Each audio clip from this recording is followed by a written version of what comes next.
नाज़रीन, धरती टीवी के सॾ ते सिंध वहदत ज़िंदाबाद के सिरे हेठ 7 डिसंबर सकाफ़ती ईद ॾियारो मल्हाइण वारे ऐलान खां पोइ काज़ी अहमद में सकाफ़ती सरगर्मियूं जारी आहिनि। वधीक तफ़सील हिन रिपोर्ट में।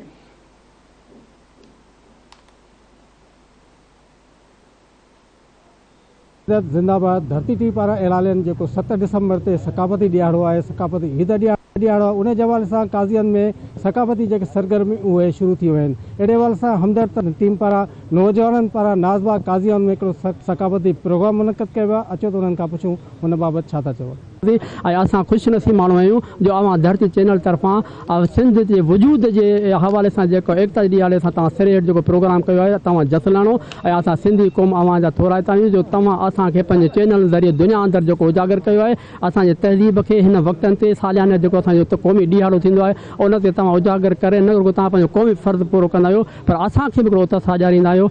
धरती टीवी के सॾ ते उनवान है सिंध की वहदत जिंदाबाद।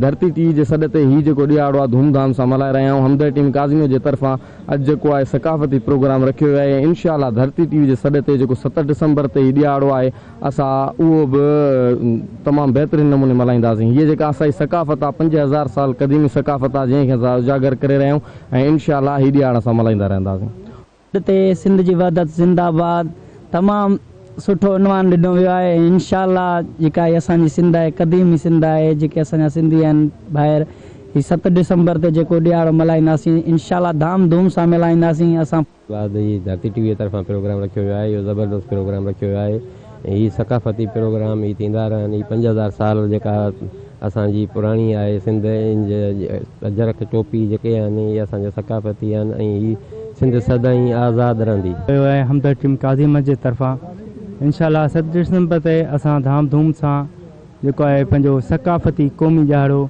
जेको आहे मल्हाईंदासीं ऐं इंशाअल्लाह धाम धूम सां मल्हाईंदासीं। धरती टीवी पारा सकाफ़ती ईद ॾियारे हवाले सां नाज़बाग काज़ियन में हिकिड़ो ख़ूबसूरत प्रोग्राम हमदर्द तंज़ीम पारा नौजवान पारा हिकिड़ो मुनक़द कयो वियो। उन हवाले सां नौजवान जूं ॻाल्हियूं ॿुधी उन्हनि चयो त सकाफ़त जेको ॾियारो आहे 7 डिसंबर उहो ईद ॾियारो असां तमामु भरपूर नमूने सां मल्हाईंदासीं। कैमरामैन साजिद चावरी सां गॾु ज़ुल्फ़कार अली टावरी, धरती टीवी।